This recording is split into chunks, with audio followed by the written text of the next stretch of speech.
Boktisha level Bokshalo CITU Haste Tang Nova Kasha Kokshalem Bana Shongazaka CITU T AIPS Uni Lukasalizing Loajung by Obaka Panda Shongazaka Pando Halimajaka Kazam Cinemotioka Eva Yaksubodoni or Bruni Adam Manik Shorkar Majaka CITU ni Hastikas Komanik Day Tangfang Shankar Prasad Dotto Kobe Kobuni Adam Rock Panda Kokshalaki Zamotioka Manik Shorkar First World War the Second World War ni Kok Shawik Narika Baike Afro Chobadang Laika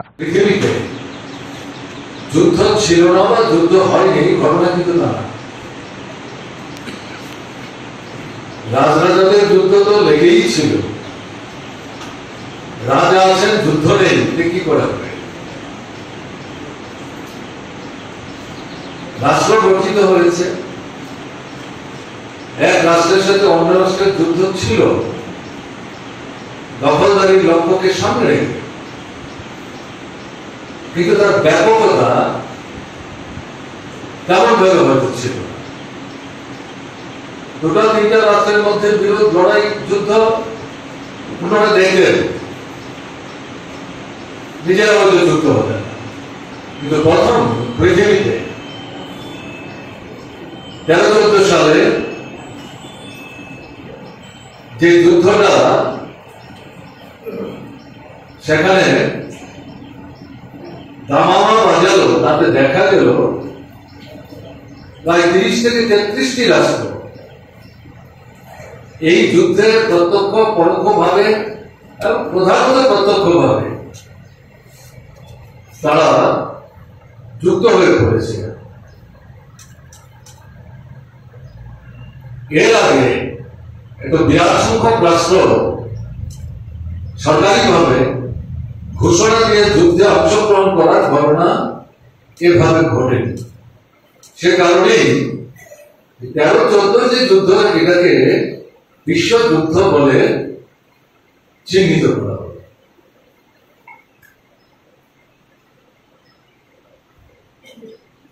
তার পরবর্তী সময়ে যে যুদ্ধ দ্বিতীয় বিশ্বযুদ্ধ তাতে প্রায় 70 থেকে 72টা রাষ্ট্র ঘোষণা দিয়ে অথবা অঘোষিত ভাবে এই যুদ্ধে তারা অংশগ্রহণ করেছে এই যুদ্ধের সূত্রপাত কিভাবে হয়েছে অধ্যাপক গোস্বামী উল্লেখ করার চেষ্টা করছেন আমি সেখানে যাচ্ছি না কিন্তু প্রথম বিশ্বযুদ্ধই বলুন আর দ্বিতীয় বিশ্বযুদ্ধই বলুন তার ভিত্তিটা কি উদ্দেশ্যটা কি লক্ষ্যটা কি সেই জায়গায় যদি আমরা যেতে না পারি যুদ্ধ নয় শান্তি চাই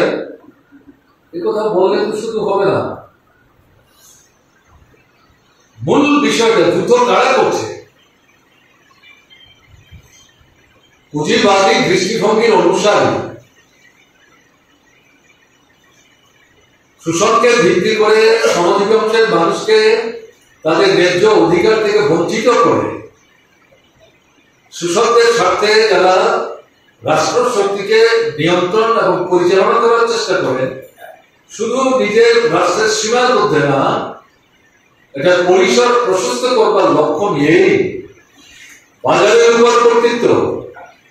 পুঁজিবাদী দুনিয়ায় অর্থনীতির নিয়ন্ত্রণ শক্তি হচ্ছে বাজার খোলা বাজার সেই লক্ষ্য উদ্দেশ্য এবং দৃষ্টিভঙ্গি থেকেই এই যুদ্ধের সূত্রপাত আরে পুঁজিবাদ থাকবে যার থেকে পরবর্তী পর্যায়ে সাম্রাজ্যবাদ এবং তার সবচেয়ে ঘৃণ্য চেহারা ফ্যাসিবাদ এই দিকটার সমন্বয় হয়েছে তাদের অস্তিত্ব পৃথিবীতে টিকে থাকবে আর আমরা শুধু বলছি শান্তি চাই যুদ্ধ না তাহলে তো হবে না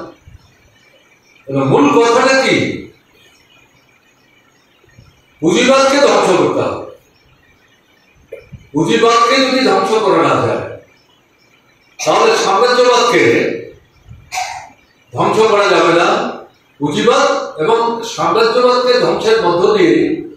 ফ্যাসিবাদী যে ব্যাধিচারী চেহারা এটাকে নির্মূল করা সম্ভব হবে